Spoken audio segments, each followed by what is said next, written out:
glitches aside, it was smooth operator on day one of the Northeast Line. Opposing camps on the same track in Potong Pasir. Balloting for the sought-after National Day Parade ticket is on. And the travel bug catches up, but the way to go is keep it short and stay close to home.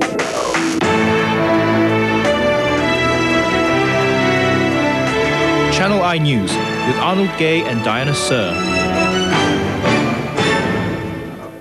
Good evening and welcome to Channel I News. Good to have you with us. Also in the program tonight, an emergency vaccination program in China to combat Japanese encephalitis. And America challenges Iran to comply with UN demands on nuclear weapons. But first, to day one of the Northeast Line. Minor glitches aside, it was a smooth operator. And trust Singaporeans to take time off to try anything new. Crowds formed at Sengkang, Harbourfront and other stations with an average of 15 to 20,000 people swamping the line per hour. And by 8 p.m, the total number hit 140,000. They came, they rushed, all pushing to get a hold of tickets. No, not tickets for the Northeast Line, but movie tickets from Golden Village to mark the opening of the long-awaited train line. 20,000 were given out. But those wanting to be among the first to ride on the driverless train were more orderly. 当然是很高兴啦，凑热闹啊，因为安全都没问题啦，应该啦。This is the only train that is computerized in the whole world. I'm excited because this train is fully automatic, no driver. Some even captured the moment. And from the happy faces and positive feedback, it would have been picture perfect for a Northeast Line ad. I can see from people from various walks of life, from various parts of Singapore, some going to Little India, some going to Serangoon and to Punggol, and they're all very excited, and I'm sharing the excitement too. I stay in Sengkang, and usually it takes me about like 1.5 hours to get to work at Harbourfront. Yeah, now it's just half an hour, so it's great. Yeah, I can sleep for 1 hour more. NEL staff were kept busy answering queries and complaints. Signage is a problem to her because it's all in English. She don't understand. Both sides they have the same color, so it's hard for her to differentiate even by color. And minor glitches did crop up. There was a small failure of one of the pieces of the on-train equipment in one train just before midday. As a precaution, we took the passengers from that train at Farrer Park and took that passenger train out of service. And then just after 1 o'clock, we had one door on one train that wouldn't electronically detect that it was closed, although it was closed. And again, as a precaution, we took that train out of service. And the delay was restricted. The system was busy, and quickly people were on their way, and the system soon recovered. Also, there were a couple of times the trains didn't quite line up along the platform doors and had to jerk forward to get into position. But with delays of no more than 8 minutes, the commuters didn't seem to mind. The next real test is when the weekend crowd comes on board. While Singapore prides itself in having the first fully automated transportation system in the world, it's obvious from the crowds here that Singaporeans are overjoyed in being the first commuters of such a transportation system. Jessica Tan, Channel I News. For about 5,000 households in Potong Pasir, the arrival of the Northeast Line was especially sweet. For a long time now, residents have been asking for a train station in their neighbourhood. Potong Pasir MP Cham Si Tong and Sito Yi Pin, the PAP's candidate in the last general election, welcomed the NEL. But who took the first ride? The first train rolled in at a little past 10 a.m. and the first to hop on board was Sito Yi Pin, along with about 1,000 residents and grassroots leaders. The joy ride took them to Punggol and back. We're waiting for this line for a long time. I'm feeling very happy now because it's very convenient for us to travel from place to place faster. This is a significant milestone for us. A milestone for Potong Pasir and perhaps a political gain down the road for two men who want to continue to chart the growth of the constituency. There's Mr. Sito Yi Pin, who ran in the last general elections and who had first go at the Northeast Line this morning. But not to be outdone is MP Mr. Cham Si Tong. Mr. Cham and 50 supporters took their maiden voyage later in the day from the Little India station. About 500 residents greeted the group when they arrived at Potong Pasir. I think it is a godsend transportation. As you can see, the Potong Pasir MRT station is built almost at the doorstep of the estate, Potong Pasir estate. So it is very convenient for the residents. While the ride was smooth, the road to the MRT was a bumpy one. After years at the center of a tug-of-war between the opposition and PAP camp, what matters is that the Potong Pasir train has arrived. We are in this job not to upstage anybody. We are in this job for one and only one reason. We are in this job to bring a better life to our people. And for me, I'm in this job to bring a better life to the people in Potong Pasir. I'm in this job to bring a better home to the people in Potong Pasir. That's the primary goal. But whatever the agenda, one sentiment was echoed throughout by residents and supporters on both sides. The most important is that the station can be open. Tandy Ling, Channel I News. In other news, 2 Navy officers blamed for the collision of the RSS Courageous appeared in the district court today.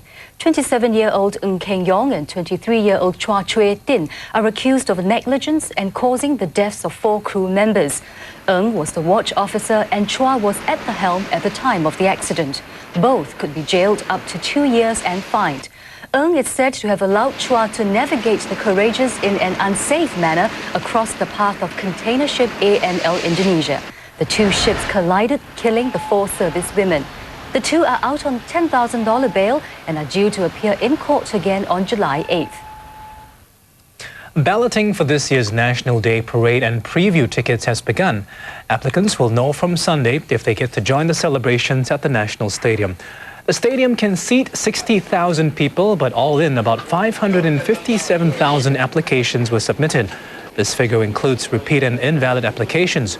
Close to half were submitted through the NDP website. And despite the higher probability of getting a pair of tickets, close to 70% applied for 4 tickets. Moving on, the travel bug is catching on again with Singaporeans. But with SARS still a potential threat, many prefer to play safe and head for destinations nearer home. And Bintan is one happy host. It must be thank God it's Friday. Not just for these Singaporeans, but also for the resorts and hotels on Bintan. That's when they see Singaporeans streaming back to the island, which has taken a beating since SARS gripped the region. Over the past 2 weeks, the tide has turned. The numbers are up by a quarter, though still a far cry from the 75% occupancy rate of pre-SARS days. 就是想出国了，不想说待在新加坡，然后就是因为每次在新加坡嘛，就是不同样的感觉了。 Many are drawn by the packages offered by the resorts. These include a night free stay. 这里的环境很清幽，有美丽的沙滩。现在 SARS 还不什么很稳定，说是担心去别的国家可能还有点危险。 As Singaporeans play safe by staying close to home, the Angsana Hotel is one happy playground. 85% of the rooms were taken up by Singaporeans.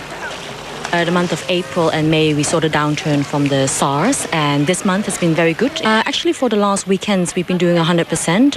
Next weekend, we're looking at a full house as well. The same goes for the Asmara Spa. But like most things, all good things do come to an end. When the weekend is over, the Monday blues set in and the place is deserted again.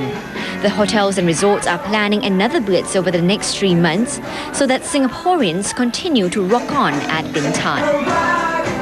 Deborah Ong, Channel I News.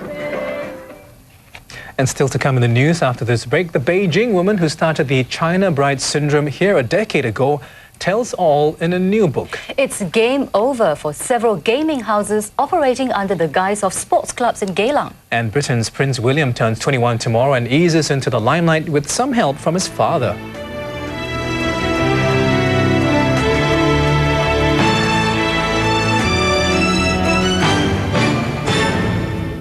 The time has come to tee off for the tournament of the year. Channel I presents the 2003 U.S. Open live, where the best will survive. And the champions will be turned to God. Tiger Woods, charged to capture his second U.S. Open, fell short with a disappointing final round. The world #1 had his worst professional run ever. Catch all the 2003 U.S. Open Day 4 action, Sunday at noon exclusively on Channel I. This telecast of the U.S. Open is brought to you by Rolex. The Oppo Corsa Fun Top could be yours free with a 联合早报 subscription. Plus the OSIM i Symphony, DVD home theater sound system, and more in our grand lucky draw.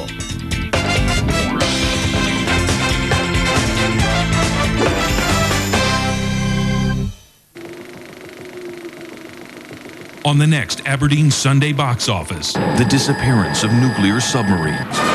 They can totally undermine our Western defense strategy. The rise of an international villain.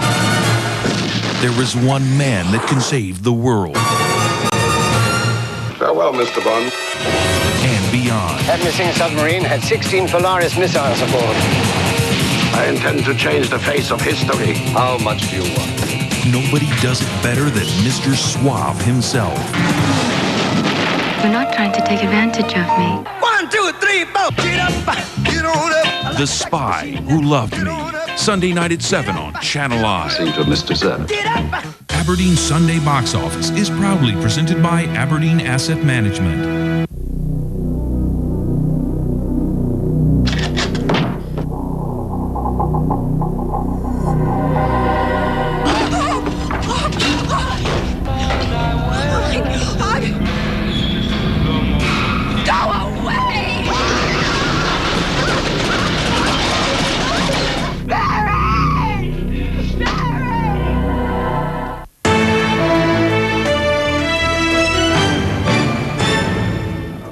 Thanks for staying with us. The U.S. continues to keep the pressure on Iran. Defense Secretary Donald Rumsfeld has accused Iran of having a covert nuclear weapons program. He admitted information on the alleged program was not detailed, but Mr. Rumsfeld said he believed Iran would soon be able to produce such weapons. Knowledgeable people who spend their lives thinking about these things have concluded that that is in fact what they're doing. We know they have invested a good deal of time and money in ballistic missile technologies, and so certainly they are on a path of having the ability to deliver such weapons if in fact they're able to develop them. Now, the U.S. has been trying to rally world opinion against the alleged Iranian weapons program, but unlike Iraq, Washington has not threatened Tehran with force. And still on world news, authorities in southern China have launched an emergency vaccination program to combat an outbreak of Japanese encephalitis. At least 211 people have contracted the disease in Guangdong, and 18 children have died. The mosquito-borne disease causes the brain to swell and usually strikes southern China during this period. The World Health Organization says it's seeking more details from Chinese authorities, but doesn't consider this outbreak an epidemic yet. In central Turkey, 10 students died when their dormitory collapsed after an explosion. Around 25 students and teachers were in the building when it came down early in the morning. 12 have been rescued and taken to hospital.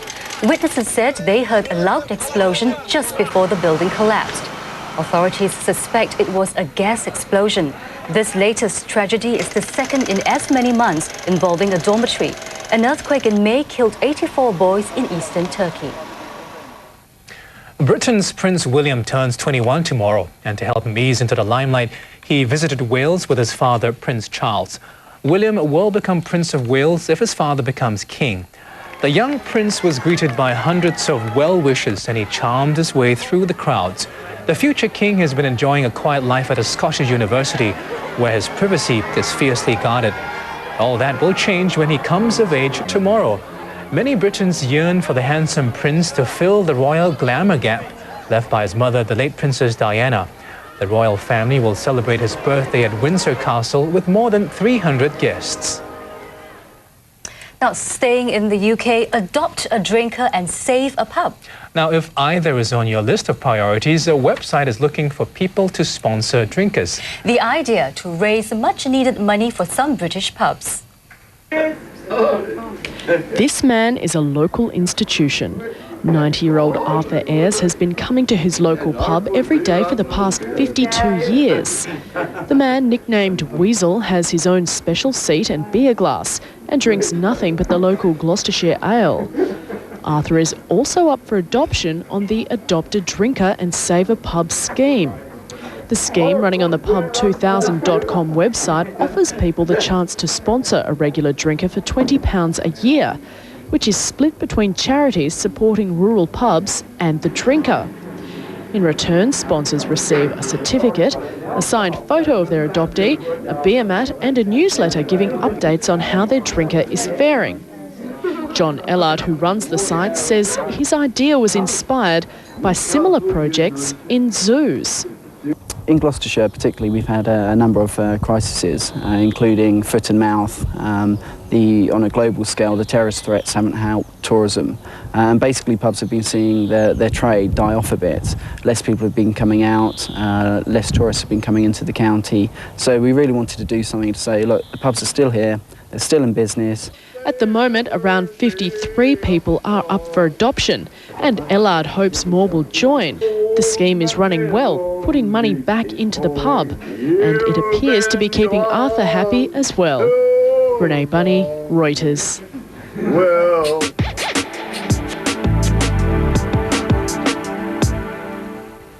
It pays more to invest in the stock market here. A new survey of the tax regimes of 13 countries puts Singapore in second place.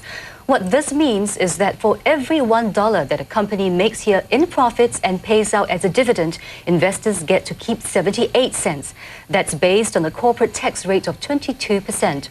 Hong Kong tops the list with a return of 82 cents on the dollar, with Malaysia making up the top three. The top positions reflect the tax-free status of dividends in all three countries. Now, in contrast, investors in the US get 55 cents on their investment dollar, and high corporate and dividend tax rates in Indonesia leave investors with a return of just 45 cents.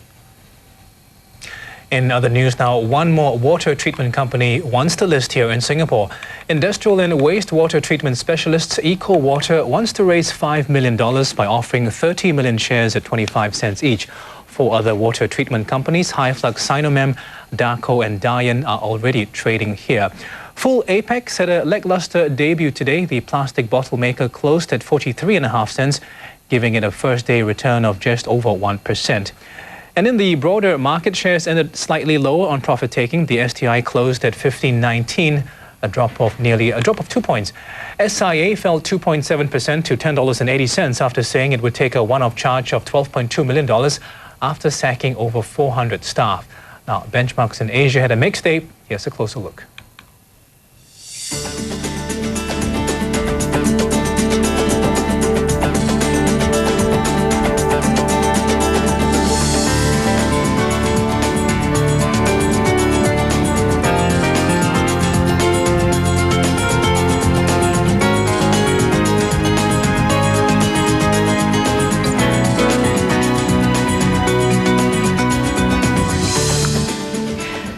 The Beijing woman who gave her face to the China Brides syndrome in the 1990s has written a book on her life here. Taking on a tycoon in court is the story of how her marriage to a wealthy Singaporean fell apart and her subsequent 3-year legal battle. Madam Shi Fang married Mr. Koh Pee Huat, the son of a shipping tycoon, in 1990. 1.5 years later, she filed for divorce. The court awarded her $250,000 as a divorce settlement. The long-drawn court case led to her being labelled among the Chinese-speaking community here as a 小龙女, or little dragon girl. That the term became a way to describe Chinese women who compete with Singaporean women for their husbands and boyfriends so as to get money and permanent residence. It's game over for 10 so-called sports clubs here. Police raided clubs in the Geylang area last night and seized over 200 gaming machines. The sign says no gambling, but these gaming machines, billiard tables and cards tell quite a different story. After lying low for months, some gaming houses disguised as sports clubs resurfaced again. Police say the clubs they raided last night registered themselves as societies and ran businesses that offered 24-hour gaming activities to the public. Football clubs are actually running 24 hours of illegal gaming activities.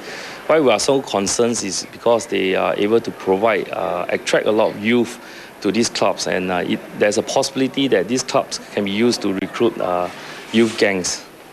Police raided about 20 clubs around Singapore in a similar operation last year to clamp down on gaming activities. Smaller raids since then have reduced the number of these clubs by about 50%, but not all have been eliminated.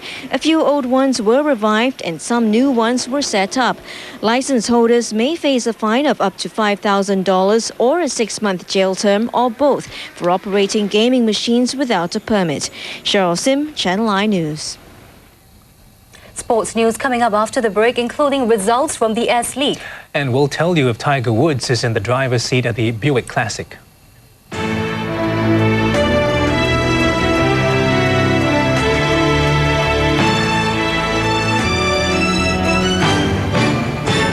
Oh my gosh. Fire department says we cry wolf one more time. They're going to bill us.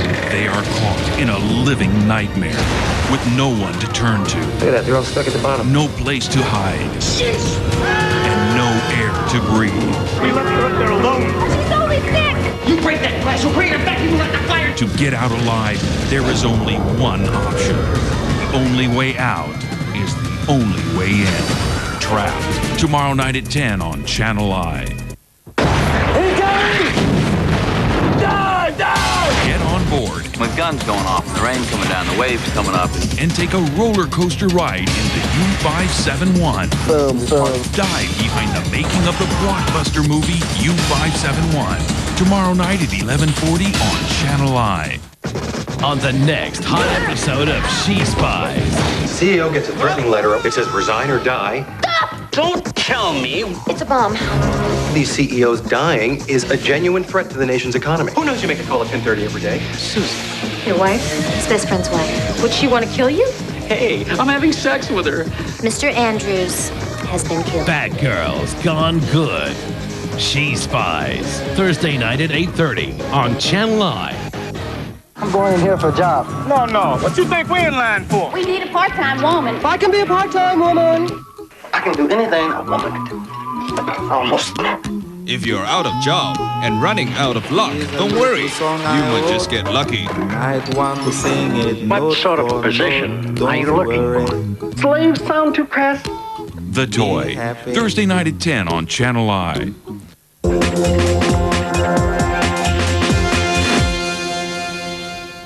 Welcome back. Now, David Beckham's transfer to Real Madrid continues to be a hot topic, and Beckham mania is simply raging in Japan. Some lucky young fans in a primary school had the chance to get up close and personal. Thousands of his fans showed up to welcome him when he visited a neighborhood primary school in Tokyo. The 28-year-old England captain was on his third day of a promotional Asian tour and showed off the skills that have made him a household name in Japan. Their hero had a brief session with members of the school's football team before heading off to another event. There, more fans were on hand to welcome him at the Tokyo International Forum. 一度は生で見てみたいなと思います。どんなとこがいいですか？サッカーもやっぱり、上手だし、かっこいいし、私の子供たちもすごい好きです。子供にも人気がありますね。本当かっこよかったです。本当にかっこよくて、もう。And the fans must be hoping that things will be perfect for Becks in Spain. Terence Boone, Channel I News. The whole saga has overshadowed most sporting events, including the Confederations Cup. It kicked off this morning in Paris, and a late goal gave Cameroon a win over world champions Brazil. In another Group B match, Turkey beat the US. Also, action in the S League tonight. Woodlands was hoping to make up ground on leaders Home United and did just that with a win over Sengkang Marine. And Tampines fell behind in the title hunt when they lost to Jurong. Next to golf, last week the unknown stole the thunder in the first round of the US Open. And after 18 rounds of the Buick Classic, another underdog leads the field. That man is Brini Bard. He fired the lowest round of his career, an 8 under par 63 that included an eagle, 7 birdies and a bogey to go 3 shots clear of the field. Jim Furyk was on a high after his US Open victory as he grabbed a share of second place with a 66. Tiger Woods had a disappointing US Open and wanted to put it all behind him. He got off to a good start with a 67 for a share of 4th place. Shigeki Maruyama was one of 2 other golfers who also carded 67s. And so Bard has the lead, but Furyk is the man to watch. He's aiming to join Hale Irwin and Ernie Els as the only players to follow a US Open victory with a win at Westchester. Tiger Woods isn't at his best, but could well pull something out of his hat to justify his #1 ranking.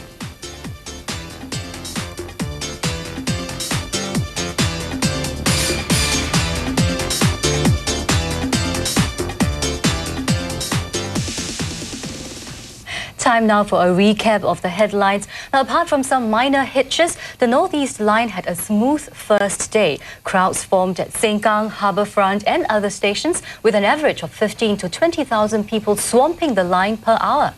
The 2 Navy officers deemed responsible for the collision of the RSS Courageous have been charged with criminal negligence. No pleas were taken from Ng Keng Yong and Chua Chu Tin. The US is keeping up the pressure on Iran. Defense Secretary Donald Rumsfeld has accused the country of having a covert nuclear weapons program. And you can read the news and see stories from Channel 9 News tonight on the Straits Times website. And moving on, some fishy business is going on at Parco Bugis Junction. The annual fish exhibition is expected to draw fish collectors this weekend. Now, from now till June 25th, a range of fishes in arowana will be on display. The organizers are also presenting the first ever international arowana competition. The public will help determine the final outcome with their votes. The arowana has always been looked upon as a bully because it typically eats up smaller fishes. But experts say this isn't quite the case. The secret lies in having the right combination of fish that can live harmoniously with the arowana. I'll definitely try to remember. And that wraps up our news bulletin tonight. Enjoy the weekend. We'll see you again Monday. Bye-bye.